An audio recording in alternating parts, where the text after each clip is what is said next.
Sejam bem-vindos, todas e todos, nesse nosso segundo ETC, né? Nossa série de encontros transdisciplinares em cenografia, né? Esses encontros que criei com o maior carinho, justamente para falar desses assuntos que me fascinam, com pessoas que me fascinam mais ainda, né? Me motivam e me inspiram na vida. E hoje o nosso ETC se chama Entre Arte Contemporânea e Cenografia, né? A gente vai estar recebendo aqui a Diná Oliveira e a Maria Palmeiro.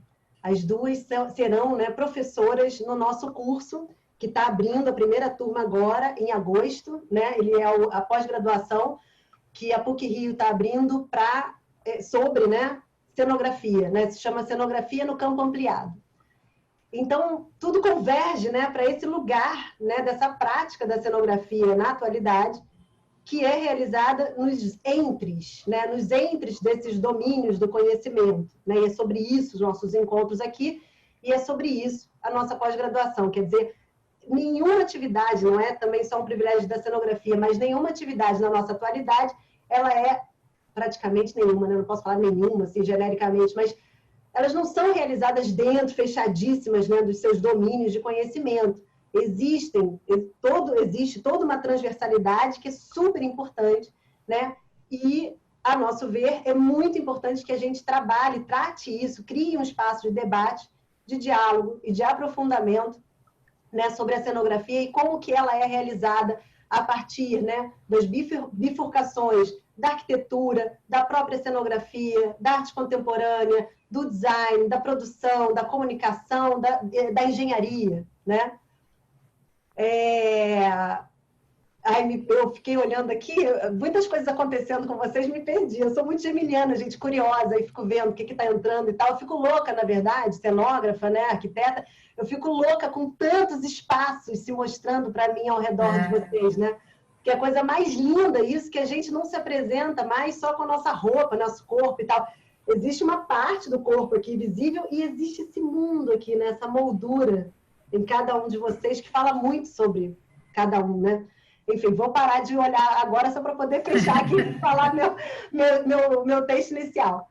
Bom, então, como uma ação, né, que antecipa aí a abertura do curso, importante dizer para vocês também que na próxima segunda-feira, né, eu tenho feito todas as segundas-feiras, às 7 horas da noite, uma reunião no Zoom para explicar o curso, né, para apresentar o curso para quem estiver interessado. Então, quem estiver interessado, por favor, coloca no chat seu nome e seu e-mail, que a gente vai, né, pegar todos esses e-mails e vocês vão receber um link da sala do Zoom para que a gente possa fazer essa reunião, né, e vocês possam participar, tirar dúvidas e tal sobre o curso. Tem sido uma experiência bem legal e bem profícua aí para todo mundo. Deixa eu ver se tem mais alguma coisa. Bom, então são 7 encontros, né? A gente vai se encontrar todas as quintas-feiras, às 7 horas da noite, até o dia 13 de agosto, né? Temos aí vários ainda convidados também muito interessantes para frente. E quem perder, né, por acaso, tiver que sair no meio, o que for, todos os encontros eles vão ficar disponíveis no YouTube da CCE da PUC-Rio, tá bem? Então, acho que é isso que eu queria falar, né? Antecipando aí nosso encontro. Vamos lá, nossas convidadas, né? Entre Arte Contemporânea e Cenografia. Temos a professora, né, Diná Oliveira. Ela é professora adjunta e pesquisadora da EBA, na UFRJ, no curso de Artes Visuais e Escultura. Ela é doutora em Artes Visuais, mestre em Artes Cênicas e bacharel em Teoria do Teatro. É por essas e outras coisas que eu amo essa pessoa. Ela é pesquisadora em arte contemporânea no Programa Institucional de Bolsas de Iniciação Científica com os projetos de Metodologia Experimental para Artistas Pesquisadores e o projeto de Ateliê Livre. E temos também a Maria Palmeiro, que também é professora, né, no nosso curso de pós-graduação em cenografia. A Maria é artista e mestre pelo programa de pós-graduação em artes da cena na ECO da UFRJ. E a Maria também é arquiteta, né? Então está aí junto comigo como arquiteta nessa noite. A Maria participa regularmente de mostras contemporâneas e ela expôs individualmente no Rio e na Argentina. né, com trabalhos que abrangem a pintura e a performance. Ela realizou residências artísticas em Belo Horizonte, São Paulo e em Barcelona. A Maria realiza pesquisas acerca do ateliê performativo, né, sobre o fazimento, o ocultamento e o deslocamento, a pintura e performance e o status do ateliê como lugar de enunciação. Enfim, então uma dupla muito especial que eu convidei para essa noite, né, tá aqui com a gente para a gente falar sobre esse né, como é que tensiona aí esses dois domínios, ainda mais nesse momento, né, um momento um tanto arriscado até para a gente falar coisas e tal, mas eu acho que é um momento muito importante para a gente não só falar, né, não é falar exatamente, mas para a gente pensar, articular, trocar e a partir daí a gente conseguir inaugurar novas formas ou formas diferentes, né? Os etcéteras, né? Aquilo que ainda não nos ocorreu exatamente nesse lugar, né? Nesse lugar de incertezas, né? Que a gente está, que na realidade a gente sempre teve, né? Qual foi o momento que a gente realmente teve certeza de alguma coisa? Isso era pura ilusão e agora a gente tem absoluta certeza que a gente não tem certeza de nada, né? Coloca-se uma luz aí em cima disso nesse momento de pandemia, quarentena e tal. Enfim, então sejam super bem-vindas, queridas, e abro espaço para vocês mostrarem para a gente o que vocês trazem aí essa noite. Tá bom, Suzane, muito obrigada. Boa noite a todas, todos, todes. É uma alegria estar aqui. Eu estou muito agradecida, Suzane, pelo convite. Mais uma vez trabalhamos juntas. Eu estou muito contente também de trabalhar nesse momento também com a Maria Palmeiro, né? Nós nos conhecemos há algum tempo atrás e eu, nesse momento, assim, o meu posicionamento de criação no lugar de professora e ter no trabalho uma artista realmente assim já é um ato de criação. Então eu estou muito contente e eu espero que essa parceria renda outros frutos também de trabalho e na PUC. E eu venho hoje aqui muito influenciada pelo etc. da semana passada, que eu fiquei muito emocionada, foi muito bonito, não sei quem estava aqui também, e eu fiquei pensando então que esse momento, né, eu gostaria de propor uma ideia de que a arte está engajada, né, com a circulação dos recursos, né? Eu acho que tem uma disposição ética e uma circulação de recursos. Eu acho que a gente pôde ver isso na semana passada aqui também com a apresentação. Então tem uma ligação que está muito próxima, né, do sentido da gente viver mesmo, né? E aí eu fiquei pensando numa palavra que pudesse indicar aquele estado que apareceu na semana passada e que a Suzane nomeou de algum modo como um entre, né? E aí eu trago a palavra, eu fiquei pensando na palavra limiar, né? A Suzane trouxe a fronteira, mas eu fiquei pensando nessa relação de limiar, porque o limiar também tem uma espacialidade, tem uma temporalidade. E aí essa região limiar, eu fiquei pensando em ressonâncias, né? Então, assim, acho que o que vou trazer aqui tem a ver com ressonâncias. Então, ressonâncias e limiar. E aí, nesse sentido, eu gostaria de propor que a gente está tratando, quando fala desses dois campos, vamos dizer assim, da arte contemporânea e da cenografia, a gente está pensando também numa espécie de contaminação. Eu estou usando essa palavra, assim, que é um pouco complicada, mas eu estou querendo pensar ela aqui, né? Porque a ressonância, né, e o uso de propósito, ela também quer dizer uma transferência de energia entre sistemas, né, que vão oscilar mais ou menos numa mesma frequência, né? Então são relações também moleculares, né? Essas da ressonância. Então a gente tem uma construção nessa região, né, que tem a ver com a arte e que a gente pode interagir nesse momento. É um princípio de interação nesse momento. E uma dessas regiões aparece justamente nas metodologias, que é assim o que me interessa, e é um pouco o que eu vou tratar aqui, de algum modo, né? Porque a arte contemporânea, a gente está sempre lidando com a queda, né? Eu acho que é o próprio caráter destrutivo, né? Muito diferente do caráter moderno, que é um caráter assim de uma arte que vai num sentido de um desenvolvimento, né? A arte contemporânea está pensando bastante no declínio, no caráter destrutivo, e que vai implicar não um tempo linear, mas um tempo espiralado. Então, os trabalhos, assim, me parecem estar falando disso, né? A gente está entendendo também, assim, eu gostaria de dizer isso, uma introdução, né? Que essa história que está em pauta agora é uma história da crise, né? E as ideias precisam circular, né? E foi o que a gente viu aqui na semana passada, quando tinha uma fala que falava de ficção, né? Eles começaram a falar dessa região da ficção, né? A ficção como o desejo pela ficção como um lugar de resistência. Então, eu acho que essas são boas articulações. E é desse lugar, eu acho, dessa perspectiva, que eu acho que a arte contemporânea me interessa, e sobretudo nesse momento, e como é que a gente pode lidar com ela no curso, né? E desse jeito, eu estou entendendo que a conceitual, no que se refere, digamos assim, né? A parte conceitual que a gente vai tratar, o conceituar é imaginar, né? E é inventar, e é agir. Então, é isso que eu estou propondo. E eu acho que essa é a nossa tecnologia, sabe? Muito evidente de trabalho no curso.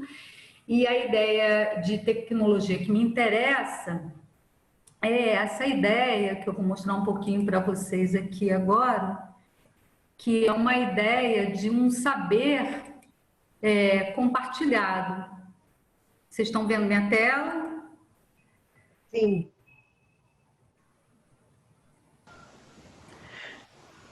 Eu espero que o futuro traga a liberdade para as tecnologias Ops, foi mal.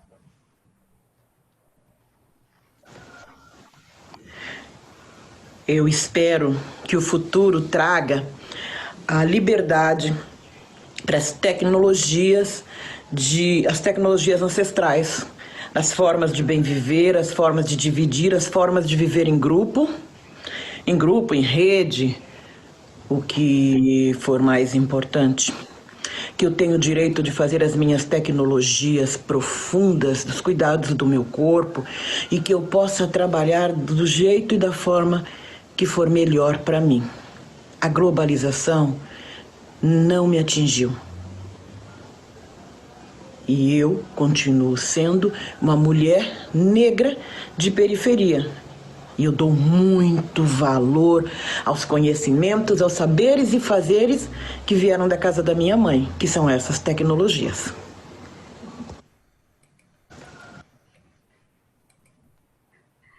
Essa é a minha introdução, né, com a dona Jacira, mãe do Emicida. E vocês viram toda a cenarização dela, né, assim, um lugar assim de potência de falar. Então, agora, Maria vai... Oi, boa noite a todas, todos. Eu queria agradecer o convite da Suzane, as pessoas envolvidas na organização, a Amanda, a Luana, o Rodrigo, por essa conversa pública com a Diná.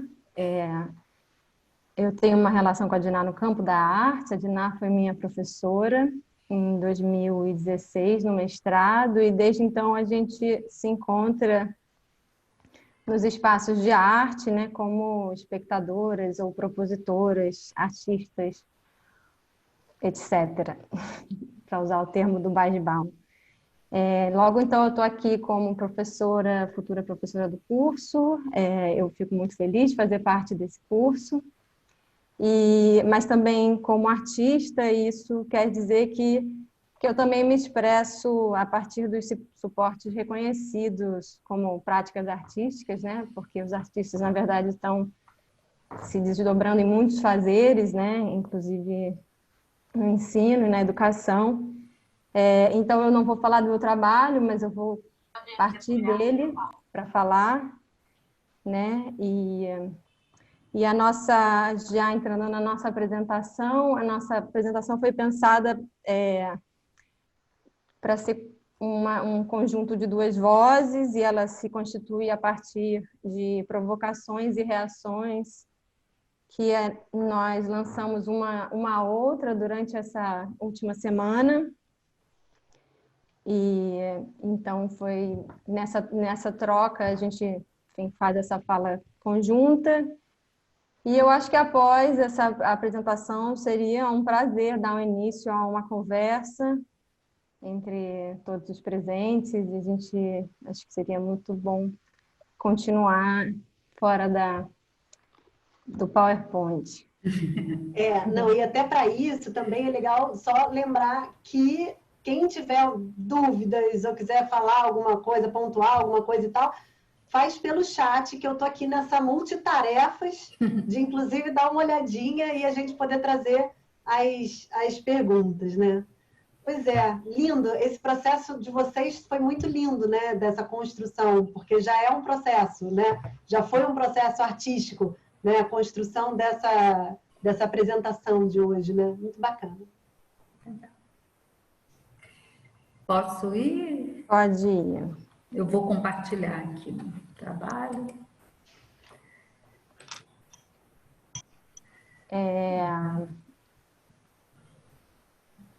Bom, eu me graduei, então, nessa instituição em arquitetura e urbanismo aqui na PUC, em 2008. Não com um projeto, mas pode até passar, Diná, já para a imagem. Assim. Não com um projeto, mas com um ensaio, né?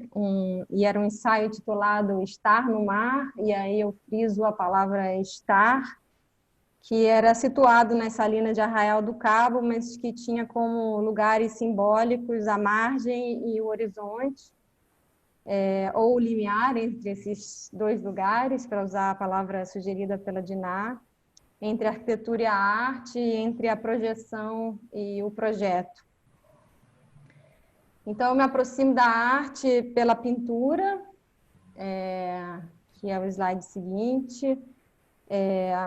Minha obra Está, que foi a minha primeira individual, eu problematizo o conceito de site specific, que é um conceito um conceito familiar, digamos, aos arquitetos, né? E essa ideia, então, de uma obra orientada para o espaço.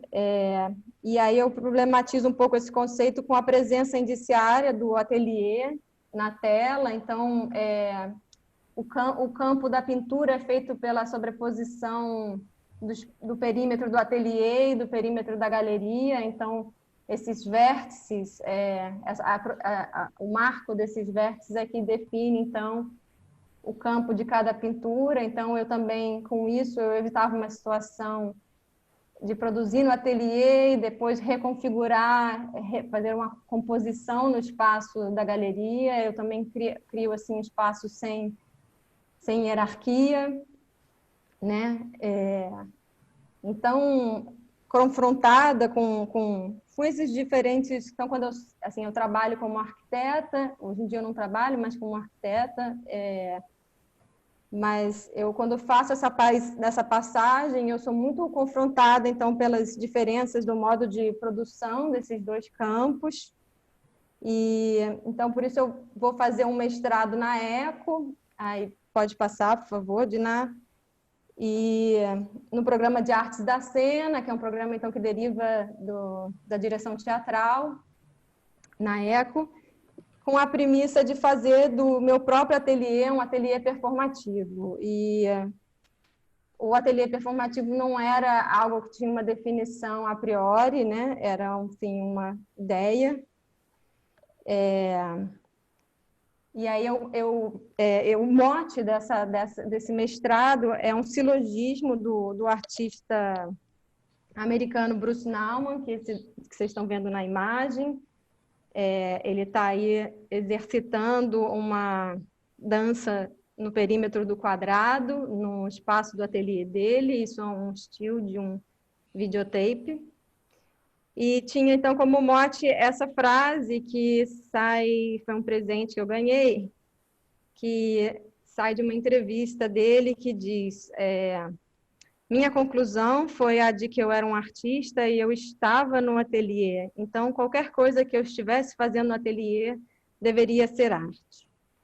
Então, sem me delongar muito nessa frase, eu queria destacar uma das questões para a qual ela aponta, que é a relação entre esses dois momentos, lugares da prática artística, né, que é o de fazer e o de ver. E instâncias que convencionalmente estão separadas temporalmente e espacialmente, e que também remetem ao que é público e ao que é íntimo, ao que é coletivo e ao que é individual. No meu caso, sendo o ateliê em casa, houve também um atravessamento dos fazeres domésticos, da dobra dos textos, incorporada ao fazer do ateliê, né? Então, essa frase do Naumann, não é que ela esteja dizendo que enfim, sim, ele coloca, né? Ele se coloca como artista, né? Então, portanto, o que ele faz é arte, mas também ele está colocando muito em questão o que é esse fazer, né? E o que é esse tempo do ateliê e pode ser o que é dito como arte ou não dentro dessas ações que compõem, que fazem a rotina dele de ateliê. Então, eu começo com essa série de trabalhos no mestrado, que se chamam dobras, e ela se tornou uma metodologia que envolve sempre a repetição de um procedimento sobre distintos materiais, e, portanto, ela é um suporte também para diferentes discursos, assim, né? A dobra vão aderindo os assuntos que rondam, que estão aí me rondando. Então, essa foi a primeira dobra como uma coreografia coletiva, né? Então, também tem esse pensamento coreográfico. Então, é um procedimento, digamos, que todo mundo conhece, todo mundo sabe dobrar. Então, essa foi a primeira dobra coletiva. Essa foi a dobra 12, que é uma dobra em dupla, sobre uma mesa de seminário. Eu chamo uma colega antropóloga e dançarina, então também dois corpos que se mexem de maneira diferente, e a gente dobra esse tecido pensando a composição de palavras escritas nele também, nessa mesa de seminário. A seguinte foi a dobra do Dia do Trabalho, então foi um convite a dobrar lençóis no espaço público. Então, destacar, tem uma frase que eu repito muito, que não é apenas pictórico, não é apenas ideia, é também ação. E às vezes eu alterno, às vezes eu digo, não é apenas ação, é também ideia, e sobretudo pictórico. Então, esses três eixos assim, da prática. Então, queria citar a Judith Butler, esse pensamento, então, também dos corpos fazendo espaço, né? Então, abre aspas, a ação em aliança acontece precisamente entre aqueles que participam, e este não é um espaço ideal ou vazio, é o espaço do suporte em si, de materiais duráveis e conviventes e de interdependência entre os seres vivos. No slide seguinte, também um desdobramento das dobras, é sempre então esse procedimento. A feitura dele é sempre essa coreografia de dobrar e que envolve corte, às vezes escrever. E é um conjunto de fantasias de carnaval que, enfim, existiu, foi exposta na parede e depois ela foi para as ruas. É isso. E eu passo a palavra. Foi mal. Bom, então, eu fiquei pensando a partir da dobra, que foi o que me chegou, e aí eu fiz um levantamento de palavras, né, que apareceram para mim, e aí veio uma questão que foi como lidar, né, com esse dualismo, né, que a gente tem, e que nesse momento vai convocar a gente a enfrentar alguns modelos, né, como esses dualismos, né, natureza e tecnologia, seres humanos e extra-humanos, heterossexualidade e homossexualidade, imanência e transcendência, corpo-mente. Então, eu fiquei muito interessada em me perguntar, nesse momento, como ampliar esses fenômenos no sentido de práticas psicofísicas, né?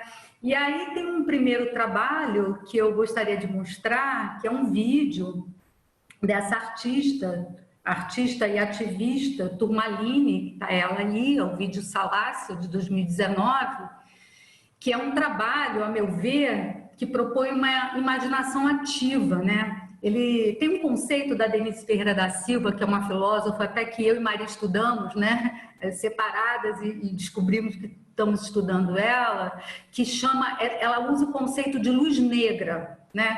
Que para pensar algumas ações artísticas que têm a capacidade de mostrar uma coisa que sempre esteve ali, mas que na verdade a gente não via. E a gente não vê por causa de uma série de apagamentos e normatizações do capitalismo que são impostas, né, a essa região. Isso é uma prática, a luz negra, para Denise, é uma prática artística principalmente das poéticas feministas, das mulheres negras.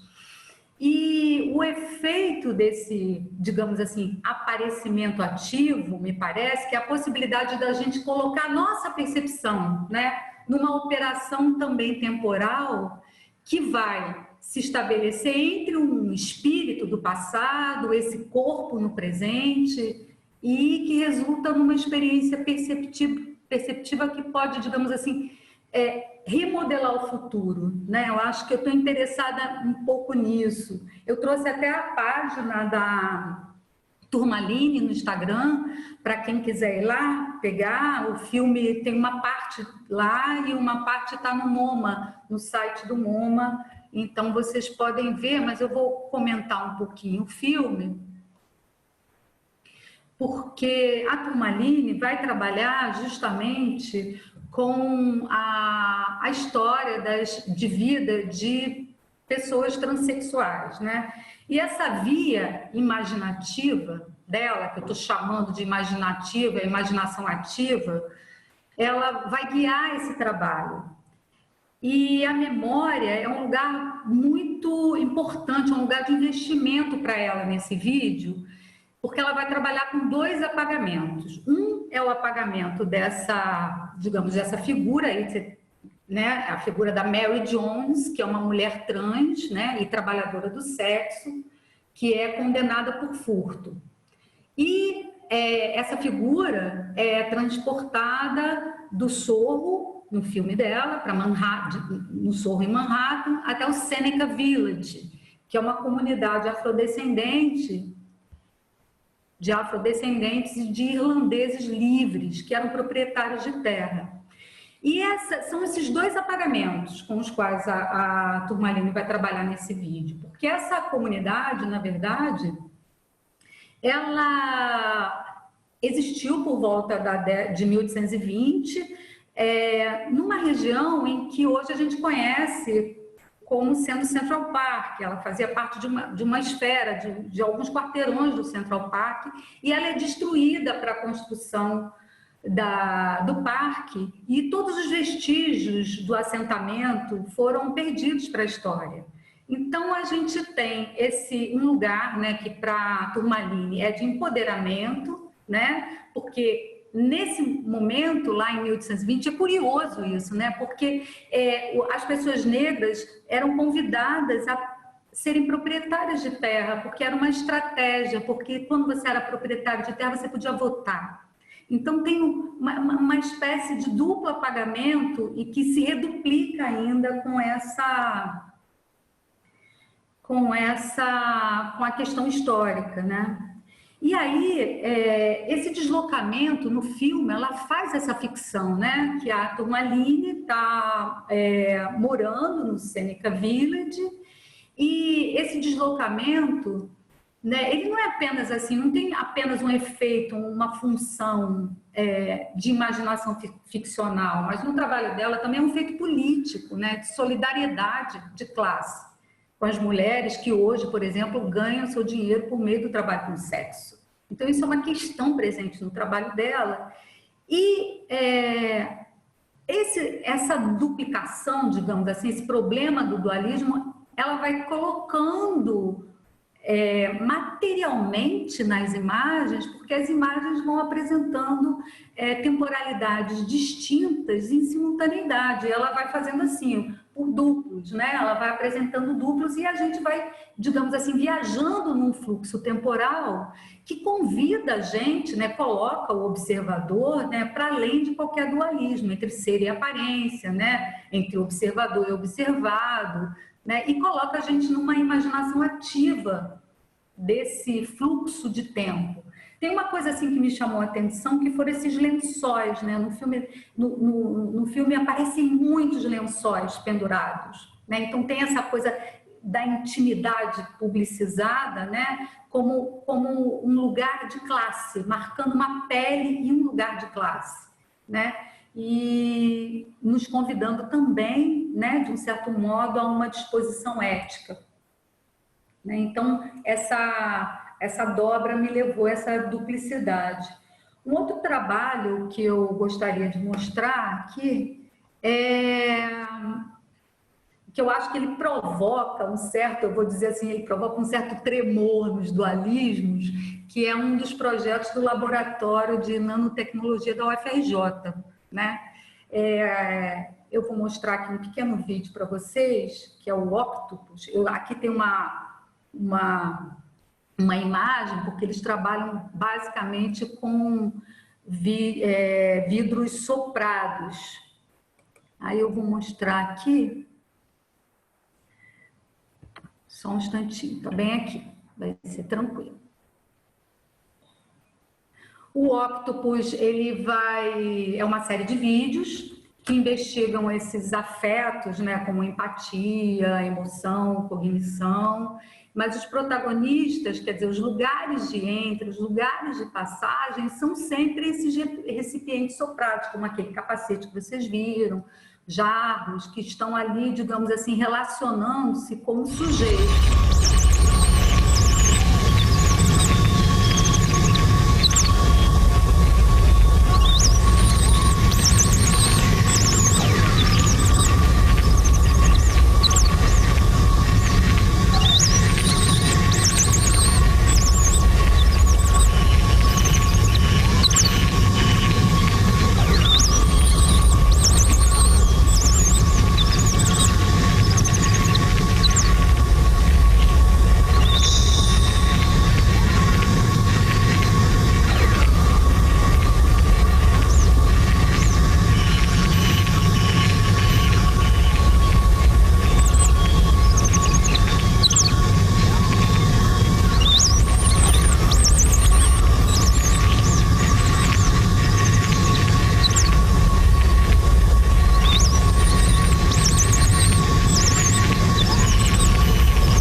Bom, eu segui, na verdade, então, pela Turmaline e eu trouxe agora, enfim, saindo aqui do ateliê e indo para os lugares onde se faz ver. Eu cito a Regina Melling, abre aspas, quando o ateliê passa a ser qualquer lugar, todo lugar, ou onde eu estiver, o conceito passa a estruturar não somente como um lugar físico, mas, sobretudo, como uma espécie de parêntese no tempo, passando a existir, então, onde o artista está.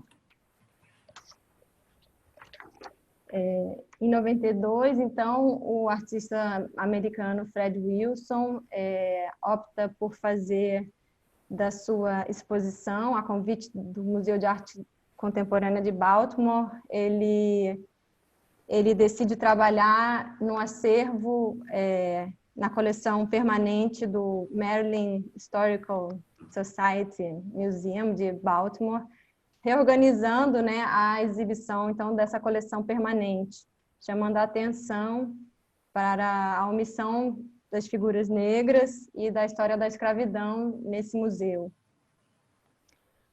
O título da exposição pode ir passando, Diná. Então, o que eram objetos que antes estavam expostos supostamente de maneira neutra, imparcial, ele evidencia, então, a ausência dessa história ou como essa narrativa está sendo contada, ou as ênfases, né, reorganizando, então, esses artefatos desse museu, dessa coleção.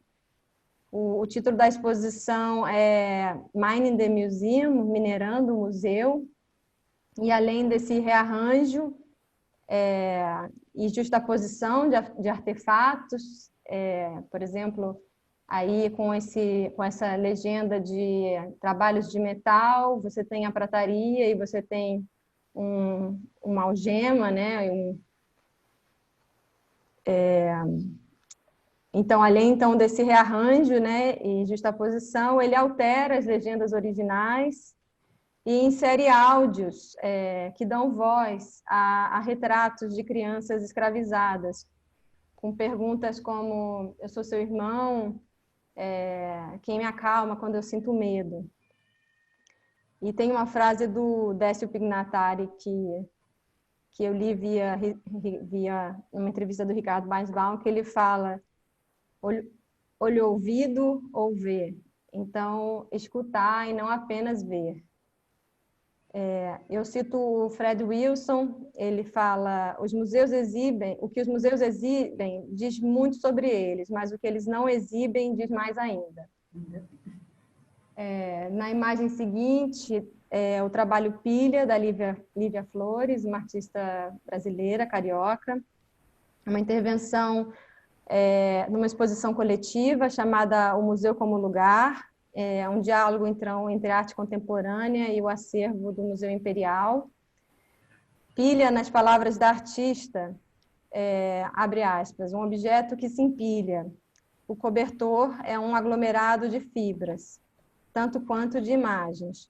Constitui relações políticas, sociais, culturais e econômicas, na mesma medida em que é constituído por elas. Sua presença nos ambientes propostos, quarto dos imperadores, sala da princesa Isabel, sugere um convite à leitura térmica dos pensamentos, frios, mornos e inflamados. E aí eu também chamo um pouco a atenção ao invisível desse ver. E esse é o trabalho que se chama Azul, Azul, Azul, da Eleonora Fabião, artista, etc., no Museu do Bispo do Rosário, que é uma série de 5 ações caminhadas pelas ruas da colônia Juliano Moreira. E os arquitetos estão muito familiarizados com o termo programa, né, que remete às necessidades técnicas e espaciais de uma construção, e a Eleonora Fabião cunhou esse termo que é o programa performativo, que é um enunciado de ação que cria corpo e relações entre corpos, abre aspas, que deflagra negociações de pertencimento ativa circulações afetivas impensáveis antes da formulação e execução do programa. O programa ele é muito parecido com o título, por exemplo, da obra do Bruce Nauman, que eu mostrei anteriormente. Ele é uma formulação muito simples, em que, ou como dizer, eu vou fazer do meu ateliê um ateliê performativo, ou exercício sobre um quadrado. E no caso, enfim, são as 5 caminhadas com os objetos do Bispo do Rosário. Cito Eleonora novamente. Ali também, o dentro e fora do museu, as entradas e saídas com 3 obras do Bispo, que foram reencontrar as ruas da colônia 28 anos depois de sua morte, em andores, e protegidas com cúpulas de acrílico em horas de baixa luminosidade. Aquela circulação me marcou. Marcou o corpo. Os corpos e o corpo fantasmagórico do Bispo do Rosário, que é visto e, quem sabe, também vê. Cito a Denise Ferreira da Silva, que a Diná mencionou, que tem esse conceito da luz negra. Abre aspas, ao interpretar o trabalho de arte como composição, a reflexão pode ocupar-se de seus componentes como matéria bruta. Pode também descobrir como a cognoscibilidade do trabalho de arte, tanto para o artista quanto para o apreciador, resulta do modo como essa matéria bruta considera a travessia do espaço-tempo. Ou seja, mais uma vez, como as imagens também podem ser simulações, não apenas simulações do invisível, mas de fato a gente está vivendo coisas aí em ação que a gente não vê. Eu vou passar, mas é curioso porque assim, eu estava lá também nesse dia de performance, porque a gente dormiu na colônia. Eu estava lá e Maria, nós não nos conhecíamos ainda, mas a gente passou essa experiência juntas lá. E realmente a potência do trabalho, do programa e do trabalho do Bispo, dessas obras em passeio pelo espaço, pela paisagem, era uma coisa avassaladora, mudava a qualidade atmosférica, era muito impressionante, assim, os corpos, a relação dos corpos dessas obras né, nomadismo, né, um tempo que abria, né? E era um programa muito elaborado, de várias caminhadas, com horários, intervalos entre, né? Então, isso também foram... um trabalho também muito atmosférico, porque foram várias luminosidades diferentes públicos, e realmente muito forte, um trabalho realmente marcante, assim, inesquecível. Então, mais uma vez, essa coisa do fluxo da temporalidade, né? Bom, aí eu trouxe também agora umas outras palavras, né, que eu acho que é para enfrentar essa questão e a gente poder elaborar algumas ressonâncias, né? Eu, pelo menos, estava pensando nisso.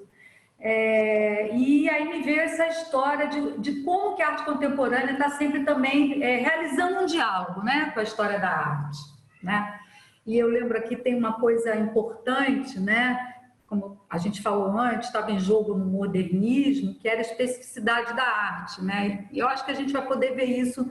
É um lugar também caro que a gente está pretendendo levar para o curso, né? Essa questão do modernismo, a questão da especificidade, né?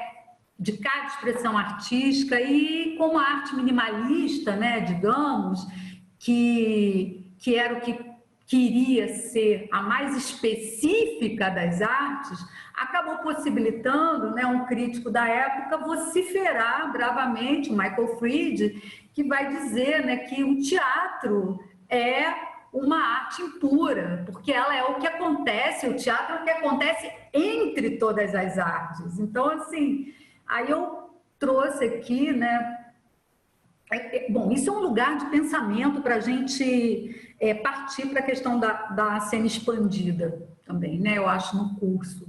E aqui eu trouxe essa artista para mostrar para vocês o trabalho dessa artista, Paula Scamparini, né? Eu acho que assim, eu trago assim só para uma provocação de imaginário, né? Porque ela vai articular no trabalho dela uma noção, acho que cara para a gente, que é a materialização da cena em expansão e sempre, é claro, um certo recorte, né? E eu escolhi essa série, né? É uma série de fotografias, fotoinstalações, né? Verboten, né? Que ela expôs em Munique, em Viena, uma série de vezes, talvez umas 4 vezes, e é uma série de performances realizadas que vão incorporar o corpo na monumentalidade, né? E Verboten tem uma tradução que pode ser entendida como proibido, né? Algo que fica omitido, mais uma vez essa coisa da omissão, da recusa, do silenciamento das mulheres, dessa objetificação do corpo e essa tensão, né, significante, né, de linguagem, né, da linguagem e do corpo das mulheres. E eu trouxe assim só como provocação, porque é um trabalho assim, não sei, muito instigante. Eu acho que a gente pode dizer que a artista trabalha, né, com a sugestão do espaço como uma espécie também de região de sublime, né? Porque o sublime, numa certa medida, ele pode ser tanto uma monumentalidade, como também um grande evento da natureza, com o qual a gente não consegue lidar, né? E aí, na sublimação, a estética, a questão estética aparece na sublimação, né? E eu acho que ela dá a ver essa dimensão, né, de violência entre o corpo e essa esfera institucional e da urbanidade também, né? E tem, sem dúvida, um conjunto alegórico, né? Porque são muitos sentidos possíveis pelas junções que ela faz, né? E aí me veio, né, eu trouxe aqui em homenagem a Suzane, uma citação do Paul Preciado ainda como Beatriz, né? Então eu acho que é uma questão possível, eu acho que é uma questão importante para a gente pensar diante o que é esse corpo, essa arquitetura política da cena, né? Eu acho que tem uma questão da cena na psicanálise, que eu acho que aparece também no trabalho da Scamparini, né? Porque também aparece o inconsciente da cena, né?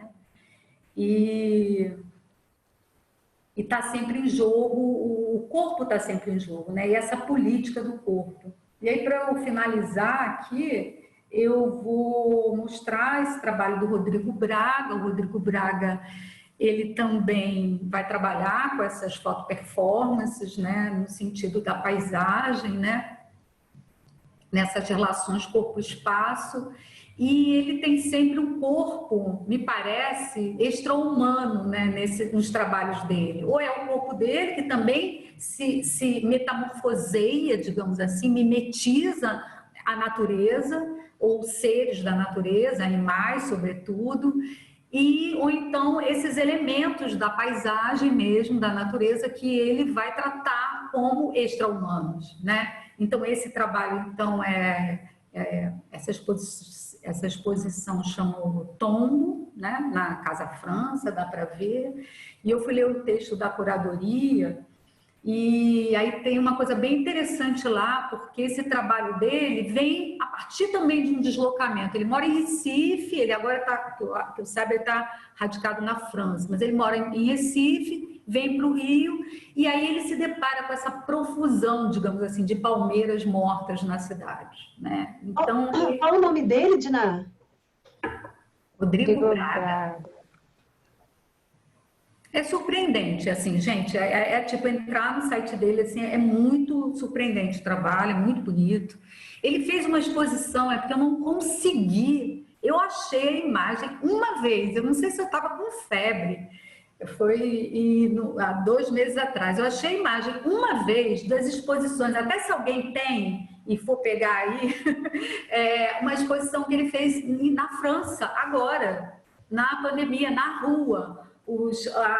Eu achava muito interessante as fotografias estão na rua, um espaçamento bem grande entre elas, assim, bem interessante, mas eu não consegui achar. Mas, enfim, ele vê, ele se depara, né, com essas palmeiras mortas e ele vai pensar no ciclo dessas árvores, né, que é cerca de 150 anos, e ele vai entender essas árvores, esses cadáveres, né, como testemunhas da história de uma paisagem urbana também em desaparecimento, né? E aí ele vai fazer também esse deslocamento simbólico, vamos dizer assim, né? Quando ele transporta esses troncos para dentro do espaço expositivo, né? Que vai implicar, né? Que implica a cidade no espaço, né? Mas também observa esses troncos como restos temporais, né? São despojos, parece, de guerra, né? Inclusive, vai fazer uma relação, uma tensão com essas colunas, né? Essas colunas tombadas, né? Para mim, vem muito a questão do apagamento da história da cidade, das transformações urbanas, do que está sendo deixado para trás, desses corpos caídos. E aqui um outro trabalho dele também, que aí a gente já vê o corpo dele, né? Numa relação no espaço, esse se chama Desejo Eremita, são vários desejos eremitas que ele tem, é de 2019 esse trabalho, e ele faz no sertão de Pernambuco, né? E aí eu acho que tem também uma composição, né, nesses dois trabalhos, desses dois artistas, perdão, eu acho que a gente começa a entrar num lugar assim mais, digamos assim, materializado dessa cena, né? Uma questão simbólica, de um arranjo simbólico da cena, do monumento, do corpo como monumento e das relações de tensões e proporções. Era isso.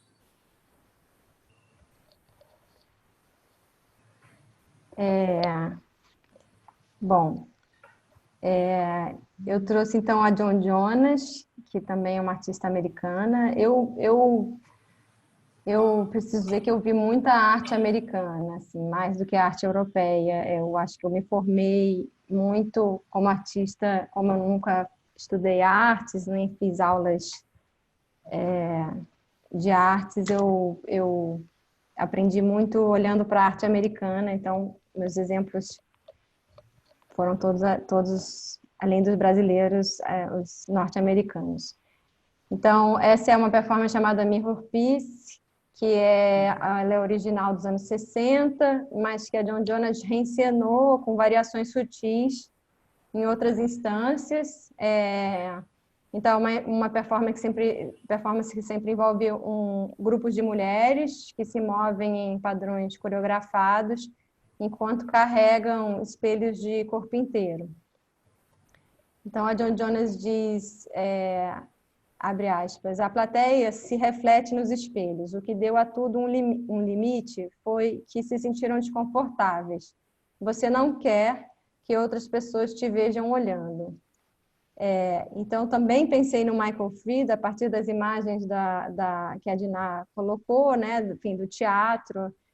Enfim, tem esse marco na teoria assim, da arte, que é esse texto desse crítico chamado Michael Fried, que se chama Art and Objecthood, e ele vai dizer que o teatro é hoje a negação da arte. É uma fala super problemática, mas, enfim, como eu estou querendo conversar com vocês, eu vou trazer aqui. Então, abre aspas, o teatro é hoje a negação da arte. O objeto, e não o espectador, é que deve ser mantido no foco da situação. Mas a situação pertence ao espectador. Trata-se de sua situação. E não há nada que, por assim dizer, declare sua irrelevância na situação e, por extensão, para a experiência em questão.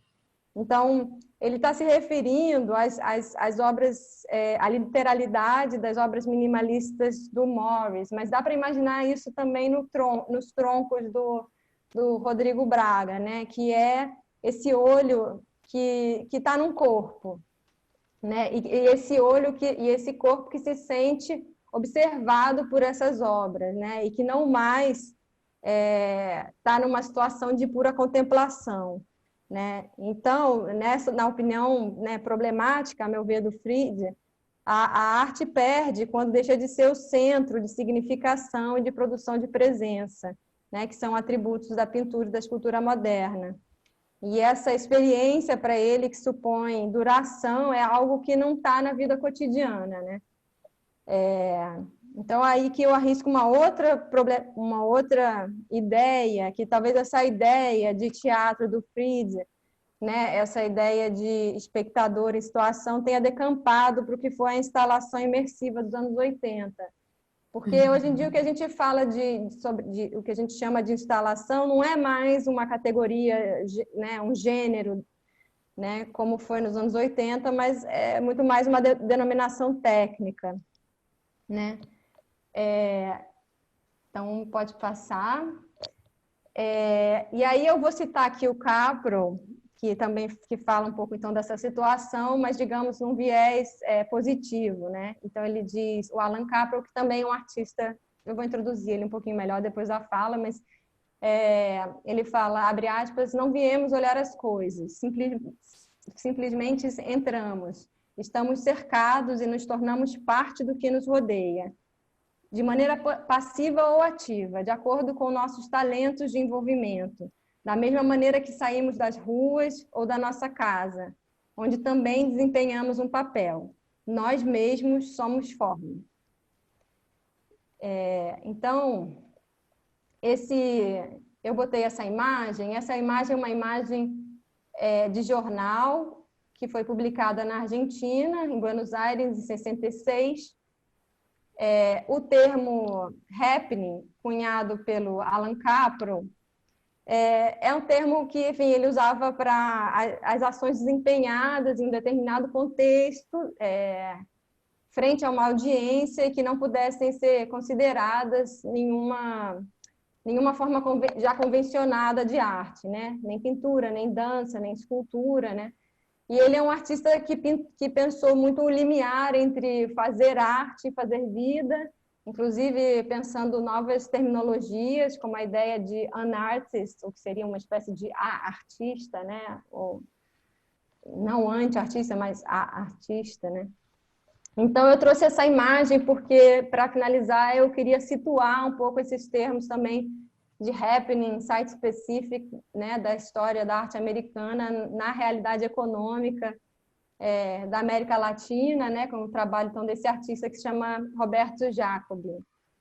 E também trazer um exemplo de um fazer ver coletivo.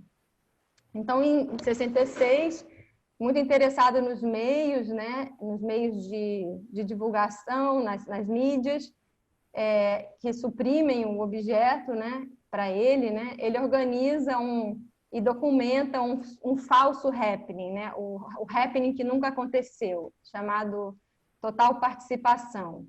E aí ele produz esse registro e deixa que a informação repercuta na mídia, né, e esse é o suporte do trabalho, né, é a própria repercussão e estranhamento a essa nova, digamos, essa arte ainda não convencionada, né? Pode passar, Dina. Então, esse é um artista assim, que trabalha muito criando situações de rede, de convivência, espaços, ativações de espaços outros que não são museus. Então, eu trouxe só um exemplo, que é o Projeto Vênus. Ele também tem o Clube Eros, né, que eram pistas de dança que ocupavam esses clubes na Argentina, clubes que têm clubes de bairro, né, que são clubes que são espaços muito politizados na Argentina, envolvidos em anarquistas, e aí ele faz uma espécie de circulação de pista de dança, e misturando, então, públicos e modos de vida, né? E esse é o Projeto Vênus, que é o desenho de uma economia baseada na tecnologia da amizade, um banco de trocas de serviços, inspirado, né, no conceito de comunidade do Charles Fourier. E essa aí é a imagem do projeto, do QG, do Projeto Vênus, né, porque também tem sempre essa fala também, né, do embate político, né? Pode passar. E aí tem a última imagem, é uma imagem, então, esse clube teve mais de 600 membros, né, que iam de poetas a psicanalistas, produtores rurais, a artistas, poetas, enfim, pessoas que tinham uma moeda própria, e isso é uma imagem, a imagem seguinte é uma imagem, então, de uma excursão.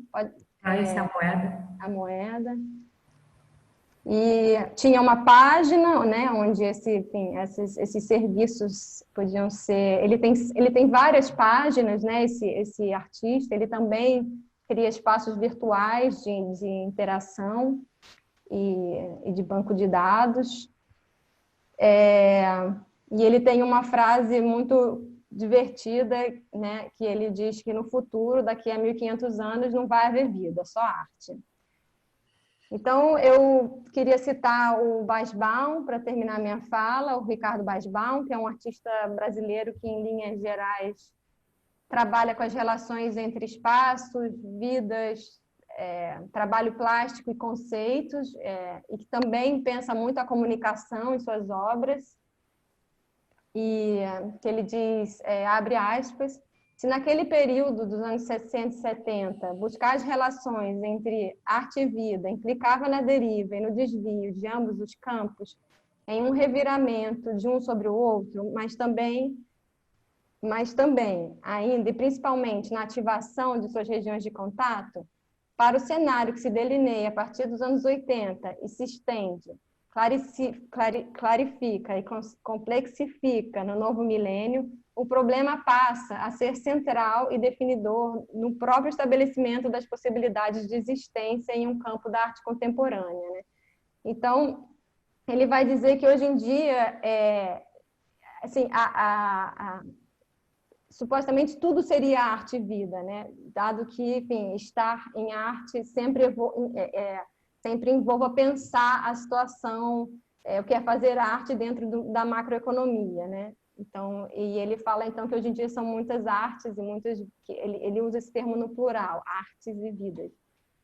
Então ele tem esse, e aí a gente colocou essa imagem do NBP, que é esse trabalho que ele começa nos anos 80, no final dos anos 80, NBP é uma sigla para Novas Bases para a Personalidade, abre aspas, cito Basbaum, a vontade de trabalhar com um projeto, com a ideia de projeto, para que eu pudesse ter um núcleo a partir do qual fosse desdobrando, agregando coisas, que fosse amplo o suficiente para trabalhar com qualquer modalidade de linguagem e que tivesse questões conceituais que eu pudesse revirar e desdobrar.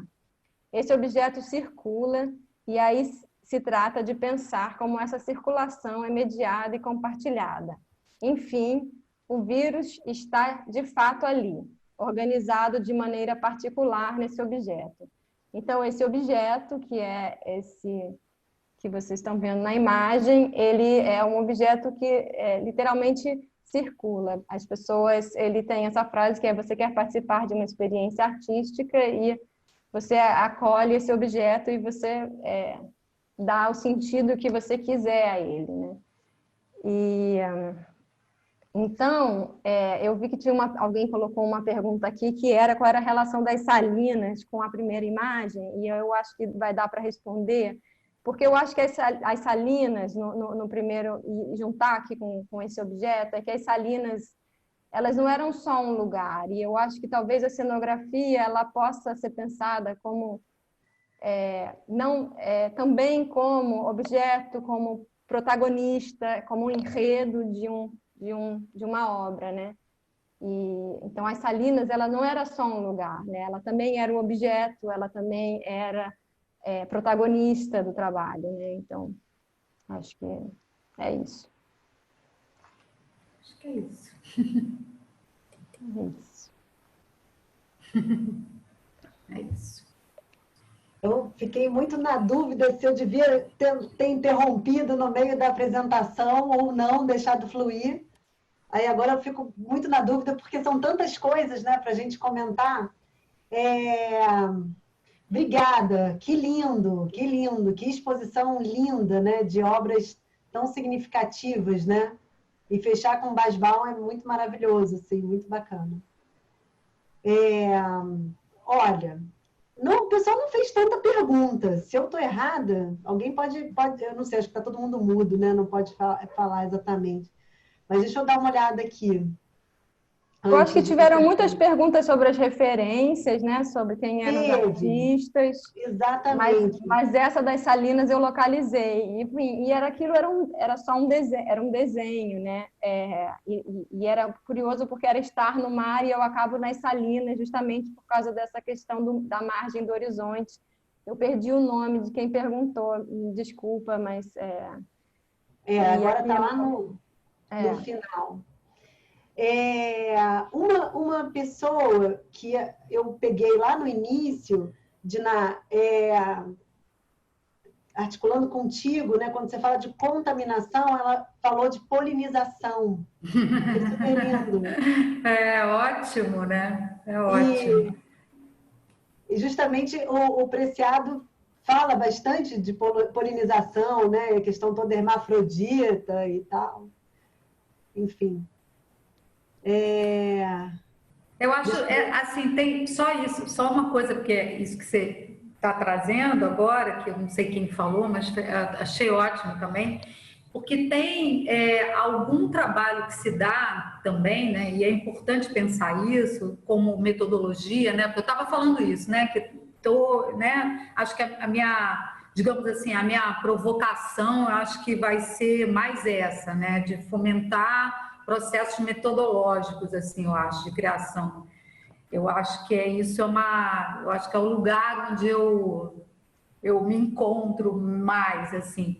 E aí, isso que você, não sei quem, muito graciosamente trouxe, é muito interessante também, porque é isso, a região da linguagem. Vou tentar achar aqui. Porque a região da linguagem, né?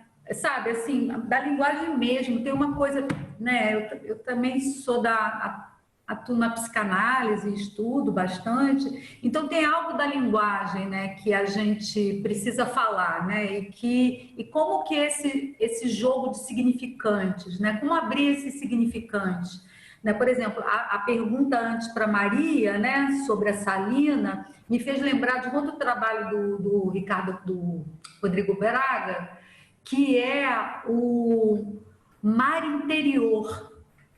Sabe qual é, Maria? O Mar Interior é um trabalho que ele vai colocar numa parte interna, se não me engano, acho que quem tiver aí lembrar e souber, se não me engano, entre o Palais de Tokyo e um outro lugar de arte também ali, que ele vai colocar, porque o que ele percebe? Ele percebe um tom arenoso em Paris, né, nos espaços, nas paredes, em todos os lugares, e ele vai descobrir que aquilo é uma sedimentação viva, né, de seres marinhos, calcarizado, mas de seres marinhos que já tiveram, quer dizer, um lugar histórico, ele está interessado sempre na memória, né, eu acho que juntando lá com a Jacira, né, Dona Jacira, que fala no início, né? Quer dizer, esse lugar da memória, esse lugar de saber praticado, né? Essa vida, esse mar que existia ali, que fica impresso, né? Em toda Paris para ele. Então ele vai colocar, ele pega uma série de pedras, né?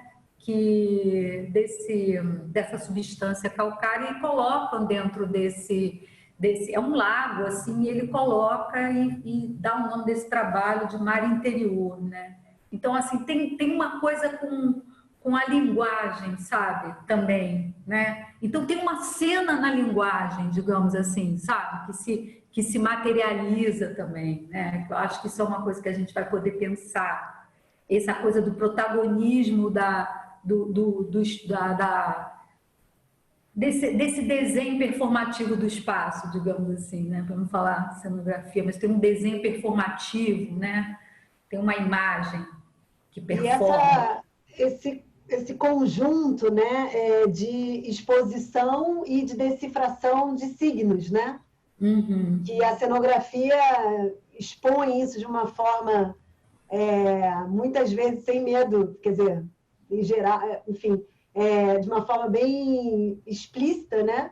E que até a gente falou sobre isso no encontro, no belíssimo encontro passado, o quanto às vezes a arquitetura se coloca, né, a cenografia num lugar assim de como menosprezando, né, quando um espaço, uma articulação, ela é muito presente e até óbvio, né? Ah, isso é cenográfico, né? Uhum. Tem um termo, é pejorativo, né? Dizer que Pejorativo. Eu nem consigo, são palavras que eu tenho abolido palavras. É um eterno trazer mais palavrinhas para perto e é um eterno afastar determinadas palavras, né? Cenográfico é um que eu afasto e justamente, né, através do Paul Preciado, pensando o quanto normal não me representa, né? O que é normal? Normal já tem toda uma atribuição excludente, tão absurda de todas as outras coisas, quando você classifica algo como normal, exatamente, né? Mas, enfim, vamos lá. Eu pesquei umas perguntas aqui, eu pesquei várias. Tem, vamos chegar nelas já. Eu nem estou indo. Vamos lá, então. Para a Maria, o Adriano faz. Você está vendo aí, Maria? Quer que eu leia? Eu vi a Jumelo, de Jumelo, e do Adriano, acho que foi depois, aqui, né? Ou foi antes? Sim, foi antes. Mas podemos imaginar que nossas vidas, nesse momento, adquirem uma qualidade performática? Então, esse termo, como é que eu entendo? Assim? Que esse termo performativo vem de uma ideia de enunciado, né? Ele é um termo que ele vem da linguística e ele supõe, então, um certo contexto de eficácia, né? E uma certa enunciação. Então, por exemplo, o exemplo clássico, né, que o autor desse livro se chama Quando Falar é Fazer, How to Do Things with Words, que é o J.L. Austin, e ele vai dizer que, por exemplo, o exemplo do matrimônio, né? Quando você diz eu aceito e no fazer dessa palavra algo se transforma, né? Então, para mim, o performativo ele tem esse caráter de uma ação que é transformadora, né? Mas ela supõe um enunciado e um lugar de eficácia, né? Então, eu acho que isso... Então, dependendo, eu acho que do nível de... poderia ser, assim, a sua vida cotidiana ela pode ter essa qualidade performativa, mas ela depende, ao meu ver, ela depende de contexto enunciado, sabe? Assim, de que isso seja colocado, assim. E aí eu vi que na sequência tem uma pergunta que daria para juntar, que eu acho que dá para juntar, né? Que é o que você disse que a cenografia pode ser entendida como enredo e protagonista, não apenas como objeto e lugar.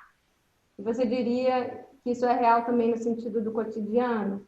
Que a cenografia é algo cotidiano também, ou o contrário, né? Que o cotidiano é cenográfico. Não sei, acho que essas perguntas estão um pouco próximas, assim. Eu não sei dizer o que a cenografia pensa do cotidiano, né? Pensa em relação ao cotidiano, né? Mas a arte pensa muito essa instância e o que é fazer o cotidiano, né? E produzir vida.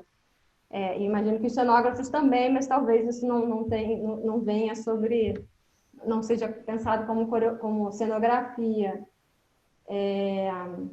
Mas o que eu penso, né, é que o cenógrafo ele lida, né, está lidando com texto, com vários outros agentes na sua prática, né, e muitas vezes o artista está trabalhando sozinho, então ele precisa construir interlocuções, né, que sejam ou com o espaço, ou com a matéria, ou com os conceitos, né, então A cenografia ela vai se articular bastante com agenciamentos artísticos, né?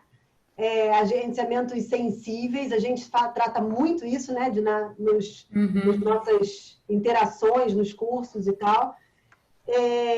A cenografia, ela é uma atividade extremamente expandida, né, atuante na cena, né, atuante, digamos, não vou falar de performance, porque aí né, explode, mas ela atua na cena, no palco, e ela atua naquilo que eu adoro chamar, né, de acontecimento. Né? Justamente a cenografia, eu não vejo ela exatamente fazendo parte do cotidiano, eu vejo ela justamente abarcando aquilo que é um corte no tempo cotidiano, na vida cotidiana. Né? Aí resgatando até uma coisa que a Diná trouxe, que foi a construção do Central Park, que tem milhões de tensões aí na própria construção, né, na desapropriação e tal, mas, enfim, não falando exatamente disso, mas, por exemplo, a importância do Central Park, ele é um momento onde a gente está falando de cenografia. Ele foi desenhado pelo Olmsted, um arquiteto, ele ganhou um concurso. Ele se diferencia, por exemplo, dos parques desenhados, né, na mesma época na Europa, né, e em épocas anteriores, justamente por toda a sua organicidade, porque ele sai completamente daquela questão simétrica, né, dos parques europeus e tal. E é linda, gente, é linda. A prancha que o Olmsted apresenta o parque, ela tem a planta no meio do parque e ele cerca, né, como se fossem slides de cenas. Então, já é a arquitetura articulada com paisagismo, articulada com a cenografia, criando cenas. Eu acho muito lindo quando as pessoas ficam falando agora, não, fazer espaços instagramáveis. Já se faz há muito tempo, né? Foi exatamente o que o Olmsted fez, foi espaços para serem fotografados, espaços de respiro. Né? O Central Park está ali, por exemplo, num corte no meio daquele concreto todo. Né? Manhattan, né? Aprendi com a Lígia, não sei se a Lígia ainda está aqui ainda, mas Manhattan significa justamente terra plana. Né? E o Olmsted vai lá e cria lagos, faz colinas, pequenas colinas e tal. Então, ele cria toda uma cenografia. Então, respondendo a Ju Mello, eu não vejo a cenografia como algo pertencente ao cotidiano. Pertence ao meu cotidiano porque eu sou cenógrafa. Por isso. Mas ele habita exatamente esse lugar do corte. Olha, o Luiz Henrique Sá estava perguntando, não sei se ele está aí ainda, mas ele estava falando... Luiz Henrique, muito legal a tua contribuição, porque a gente tem uma revista Perceveja, não sei se você conhece essa revista, o volume 8, conhece? O volume 8 da Perceveja é um volume que eu acho que a gente podia trabalhar, porque ali a gente também vai lidar com essa questão da Quadrienal de Praga, e dessa relação desse campo, desse encontro que você refere muito bem, da pesquisa entre a cenografia e o design, e o processo, né? E as salas de trabalho, né? Tem alguns exemplos da Quadrienal que são bastante interessantes para pensar esse campo expandido da cenografia, né? Como um desenho de performance do espaço, né? Eles propõem, na verdade, eles nem chamam cenografia, né? Não estou lembrada aqui exatamente, mas é algo em torno de um desenho de performance do espaço. Não sei se você lembra, se você tem aí. Mas qual é a proposição que a Quadrienal está trazendo para pensar a cenografia e a relação dela com o design e a relação com o processo, porque acaba sendo o próprio lugar de trabalho, né? do trabalho da arte, vamos dizer assim, né? Teatral que seria, né? Acaba sendo o design do espaço, né? O design do espaço e o espaço pensado é a própria construção, vamos dizer assim, do trabalho de arte. Eu acho que a gente vai poder falar. Eu adoro esse número da Percevejo, eu carrego ele assim há algum tempo, eu acho que a gente vai poder falar. Eu lembrei também aqui, a Mônica falou da Sueli, tanto da Sueli quanto do Peter Paul Pelbart, a coisa da polinização, que eu acho que eles vêm falar com Foucault, sabia? Justamente por esse corpo nômade, por esse corpo que deambula, por esse corpo, por a questão da heterotopia do corpo, mas a gente vai poder ver isso também, foi uma boa lembrança. Tem a Isabelle pergunta aqui sobre o trabalho do Bill Viola, né? Que são vídeos e instalações cenográficas, como você... enfim, aí tem todo um campo, né, da arte que se dedica. A gente pode colocar aí como o Marco Nanjum Paik, todo um campo da arte que se dedica às instalações tecnológicas, né? E esse tensionamento, todo esse deslocamento, que foi uma coisa que vocês falaram bastante hoje aqui sobre deslocamento, né?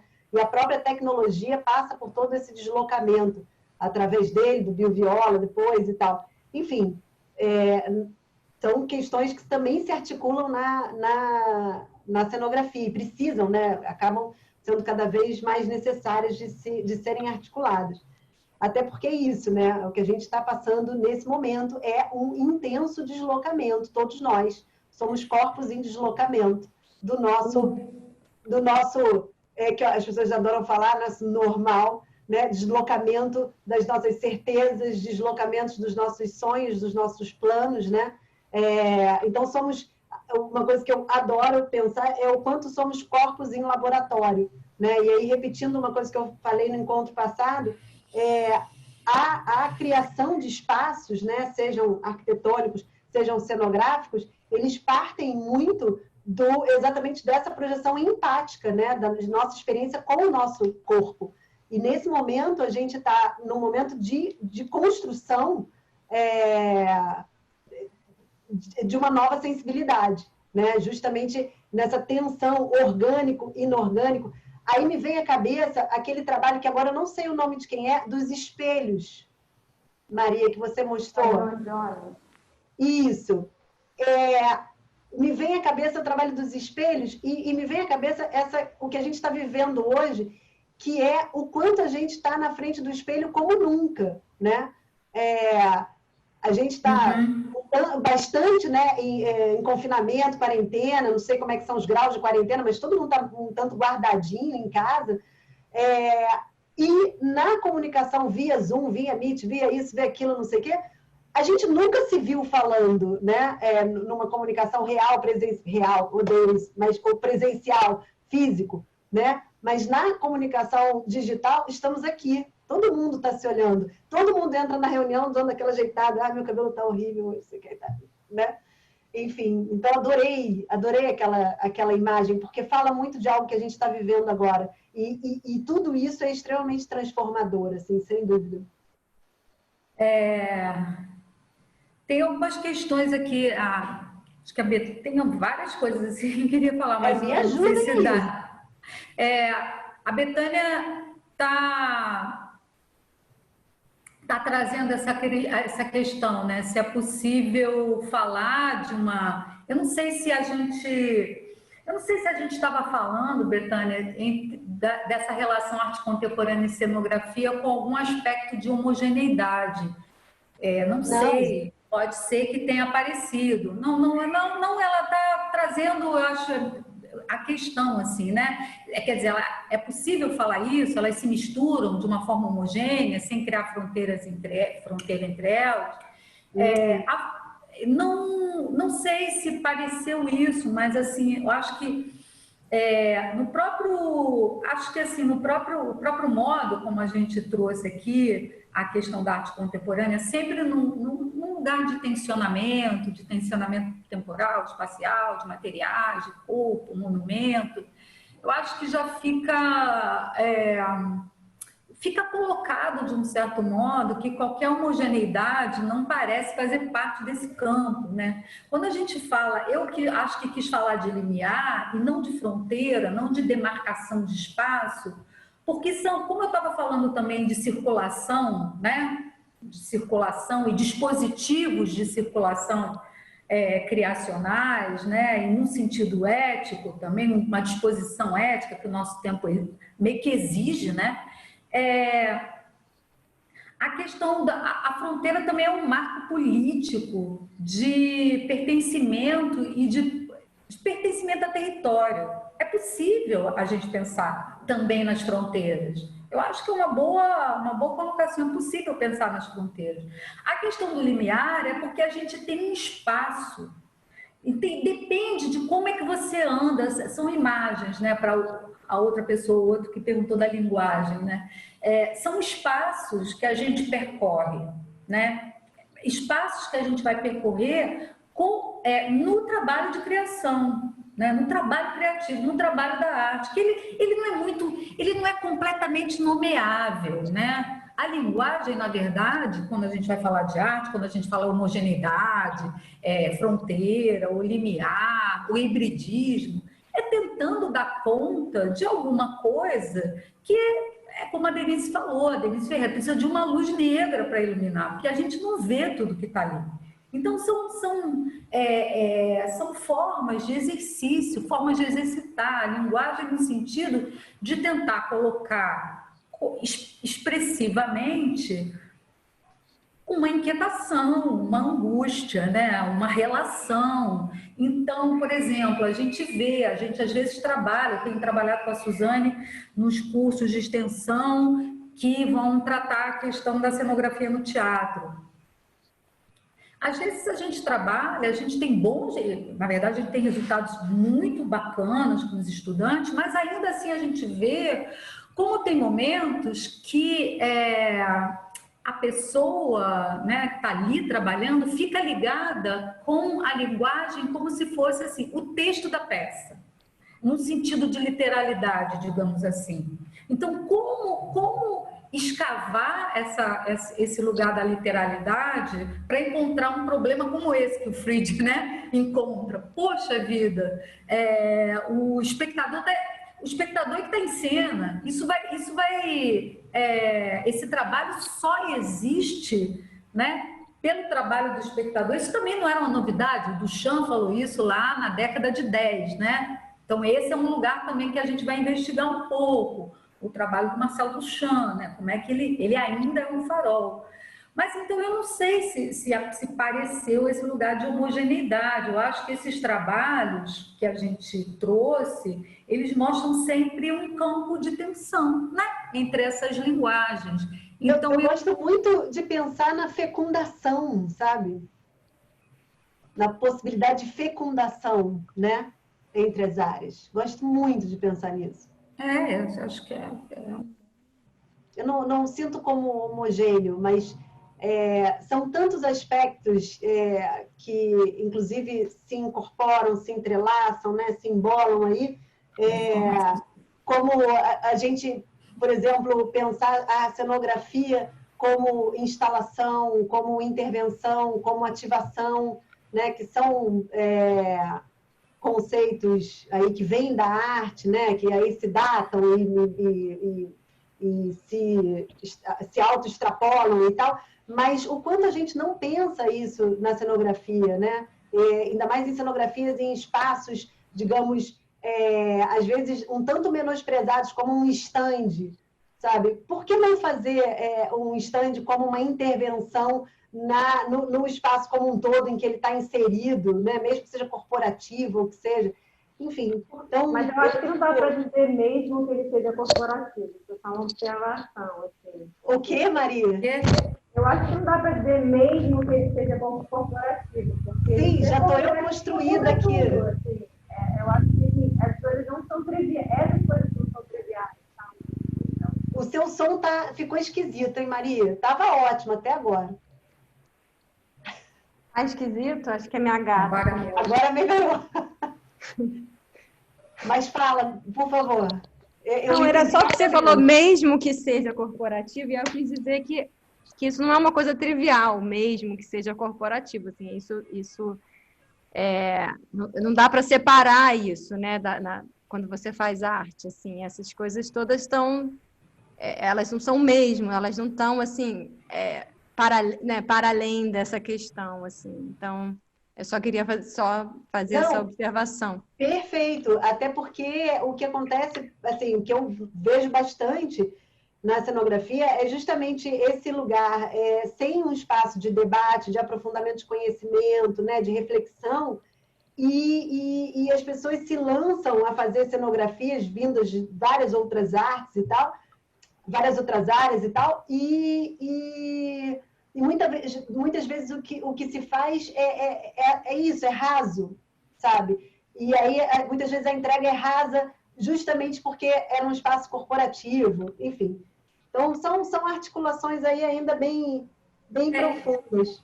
E aí tem uma coisa, né? Porque a arte, a gente não tocou nisso, né? Assim, diretamente, né? Mas tem uma questão, a arte é sistema. A gente vai falar de arte, a gente vai falar de sistema de arte. E também a gente vai falar do mercado, né? Então tem algo que é sempre institucional, né? E essa instância da vida, né? Essa instância da vida. Eu acho e essa questão mesmo do sistema, ela está incorporada, né, na arte contemporânea, né, de uma maneira muito significativa, e a gente vai poder ver alguns exemplos nesse sentido, né? Então, esse diálogo, na verdade, isso é um campo, né? Isso não é um extracampo, um contracampo, se a gente quiser. Com certeza. Agora é isso, assim, eu fico sempre muito instigada em dar autonomia disciplinar, né, para essa cenografia da nossa contemporaneidade, que é um lugar que eu adoro ver como ela se articula, né? Exatamente.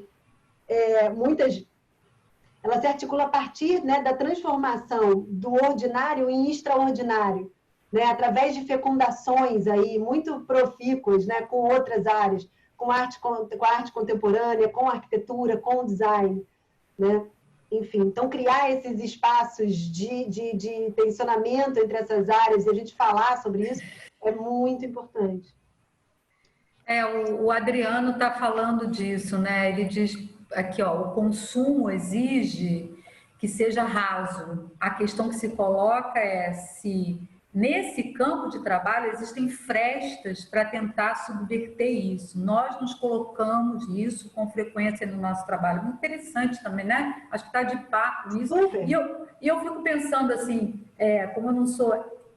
Né, eu não sou nem artista, né, nem designer, nem arquiteta, né, eu sou professora, né, e aí eu fico, o que eu fico vendo, por exemplo, eu sou crítica, né, eu escrevo, eu sou crítica da cultura, de um certo modo, mas assim, como eu acho que interessa também, por exemplo, tem certos conceitos no trabalho de arte, certas proposições, até da Soli Ronick, que a Mônica já citou também, que a gente vai poder entender junto como é que todos os objetos de consumo, né, que a nossa vida toda reificada, né, nos objetos de consumo, como a Adriana está trazendo, ela também é cooptada por essa magicização, né, que o mercado constrói, né, que é própria do mercado, né, que é a publicitário, do mercado publicitário. E assim, a gente tem uma noção hoje do que é o jornalismo, né? E que jornalismo que a gente pode, né? Digamos assim, vocês são bem jovens, né? Mas vocês conseguiram sentir o que a transformação do lugar do jornalismo, por exemplo, né? E ainda assim, que lugares do jornalismo a gente pode frequentar. Então, eu acho que também em relação ao mercado, né, é preciso pensar no mercado, porque o mercado vai cooptar, ele vai reificar a nossa vida, né? Então, é um lugar que a gente precisa estar lá, que a gente precisa agir. Na semana passada, eu não me lembro o nome do arquiteto, muito... Doca? Não sei, acho que é Doca. O Adriano não, Adriano não. Falando. Não, Adriano... Adriano que eu estou falando? Aham. É o Doca, então, ele falou uma coisa, ele é muito afetivo, né? Eu achei ele muito maravilhoso, como diz a Tereza Cristina. E ele fala dessa coisa que vocês trazem. Adriano, eu fiquei muito mexida com vocês semana passada, sabe? Eu tô de lá para cá, assim, fiquei muito emocionada, assim. Eu tive Todas nós. Nossa, muito emocionada. Eu e Suzane, nós tivemos que beber alguma coisa depois, a gente teve que fazer porque eu fiquei muito emocionada, queria muita oportunidade de ver vocês. E achei muito bonito o Doca dizer assim, finalizando, dizer assim, gente, a gente tem que fazer, sabe? Olha, o Doca está aí. Tá bem. Doca está aí, acabou de falar. A gente não pode deixar de fazer, a gente precisa fazer. A gente tem uma ação, tem que ocupar. Então, como que a gente vai ocupar esses espaços? Como que se ocupam os espaços, né? E acho que esse trabalho aqui de vocês está propondo, está trazendo isso, né? E uma coisa que eu fico pensando também, e que eu já estou praticando já há algum tempo, que isso acontece no trabalho da arte, os artistas são os primeiros a falarem dos seus trabalhos, eles têm que ser os primeiros a falarem dos seus trabalhos. Então, acho que como a gente viu na semana passada, o Adriano e o Doca, né, falando dos trabalhos deles, então é desse lugar que eu acho que a cenografia deve falar, porque é o primeiro lugar, é o pertencimento a esse campo. Para mim, a crítica, essa ideia de crítica, só se for crítica institucional, crítica da instituição, porque os artistas são os primeiros a falarem dos seus trabalhos. Então, a gente tem que começar a falar, eu acho, por exemplo, eu quero falar da cenografia, né? Eu quero falar também dentro do campo poético, né? Eu quero um espaço que me poetize, a minha crítica sobre ele, que é o falar sobre ele. Eu acho que eles trouxeram isso na semana passada, né? Era uma fala de arte, a meu ver. Eu não vejo, sabe, nesse sentido, eu vejo um grande atrito, sabe, entre esses dois campos, por exemplo. Sim, e nesse momento de ruptura, a gente está aí com toda uma possibilidade inaugural, né? De novas práticas, de novos fazeres e de novas formas de articular isso que vocês trazem para a gente bastante hoje, né? Que é do que se trata cenografia, que é corpo, espaço e tempo, que é o que se trata da nossa vida todos os dias, que é justamente nossos corpos, nossos espaços, nossos tempos. E a Maria trouxe um conceito que é muito caro para mim, que é a questão da dobra, né? E que é justamente, aí também trazendo uma fala sua, na inicial, que é do tempo espiralado, né? E não do tempo linear, que é algo com o qual a gente está com muito contato. Eu não sei direito qual será a nossa memória, né? Desse momento de quarentena, onde a gente se colocou, né? Nossos corpos num espaço articulado com o espaço e com o tempo de uma forma tão diferente, né? Tenho certeza que vão ser criadas várias dobras aí, né? Para conseguir habitar essa memória. Gente, eu acho que a gente pode começar a encerrar. Olha, quem falou sobre a polinização, quem falou foi a Mônica Palazzo. Depois eu pedi para ela, eu não achava mais, né? Ela falou, foi ótimo. Eu vi lá. E, bom, então, eu fiz uma coisa da vez passada que eu achei muito bacana, que foi perguntar de onde as pessoas são, né? Porque a gente tem aí toda uma questão, né, sobre a habitação de um espaço digital, que antes tinha um papel tão periférico, né? E hoje, como outro dia, conversando com a Lígia Saramago, né, na sexta-feira passada, e até falando muito animada de como tinha sido o encontro e tal, e essa coisa maravilhosa, né, da habitação do espaço digital e o que ele proporciona para a gente. E a Lígia apontou, né, o quanto esse espaço digital não tem potência de ser uma nova utopia. Né? A gente, tudo bem, tem toda a Deep Web, porém é onde a gente se sente seguro para se encontrar. Né? O mundo lá fora, para a gente andar, se encontrar e ver pessoas e tal, é o espaço real. Eu estou falando isso toda hora agora, não sei por que moda. Esse espaço físico se torna tão ameaçador, né? E aí a gente é o real que está ameaçando mesmo, então é isso. É o real, mas isso aqui é real, tão real quanto, né? Pois é. Sim, é só porque eu fico sempre preocupada que não se estabeleça aí uma diferença entre virtual e real, porque é irreal, né? Então, ela traz essa questão desse espaço de utopia, né? E aí, uma delícia. Olha, a gente está vendo aqui pessoas de Brasília, São Paulo, Aracaju, Bahia. Cara, que ótimo, né? E é sempre uma alegria imensa a gente extrapolar esse eixo Rio-São Paulo, né? Para essas discussões e a gente conseguir levar esse tipo de espaço para lugares, para outros, de maneira tão generosa, né? Que eu acho que é disso que a gente está falando hoje, né? Sobre generosidade, né? Teresina também. Gente, então é isso, eu acho. A gente pode começar a pensar em encerrar. Cara, Maria, Diná, muito obrigada. Que noite linda, incrível, inspiradora, né? Que é a coisa mais gostosa a gente fazer com outras pessoas, que é inspirar, né? Outras vidas e nesses encontros. Olha, tem mais gente aqui dizendo que tá Porto Alegre, Floripa, Goiânia, Fortaleza. Adoro. Isso é muito legal, cara, muito legal. Obrigada para vocês todos que estão aqui assistindo, para quem já de repente se desconectou também, para quem continua. Muito obrigada. Obrigada pelas perguntas. E como o Doca disse semana passada, a gente sempre pode continuar. Eu já quero fazer isso para sempre. Eu quero fazer esses encontros para sempre. Só isso. Na universidade a gente está trabalhando bastante com a extensão. Eu acabei de dar um curso de extensão, vou dar um outro, mas esse agora é muito específico, mas depois de novembro a gente vai fazer um curso de extensão para um trabalho de corpo, espaço, e aí eu vou pedir para a Suzane também divulgar, assim, quem quiser fazer. A universidade pública também está aí, né?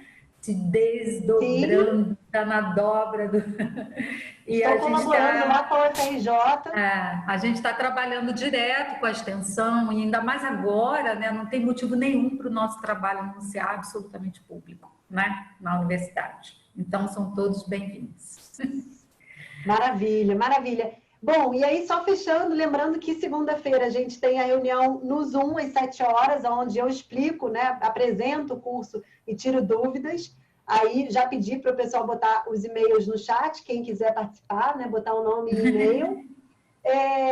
Cara, que noite, mais uma noite memorável. Vou ter que... E aí o que eu percebi na quinta-feira passada foi que esse espaço digital exige da gente uma autonomia de desaceleração, né? Que a gente antes saía daqui, ia lá, tomava um chopinho, dava abraço e tal, falava mais um pouco até aquela coisa chegar em casa. Agora é tipo, fechou o Zoom, amiga, desacelera sozinha, né? E aí lembrando também o seguinte, então semana que vem, que é o que me deixa mais feliz, né, quando um encontro acaba, é lembrar que, putz, semana que vem tem mais... Semana que vem a gente recebe, né? Eu recebo aqui a queridíssima Lídia Kozovski, e a gente vai falar sobre a cenografia entre a cena e o acontecimento. Então, a gente vai flertar com essa questão do acontecimento, da cena aí, que a gente hoje começou a querer flertar um pouco e tal. E é isso, ela vai ser a nossa próxima convidada, promete ser mais uma noite bem memorável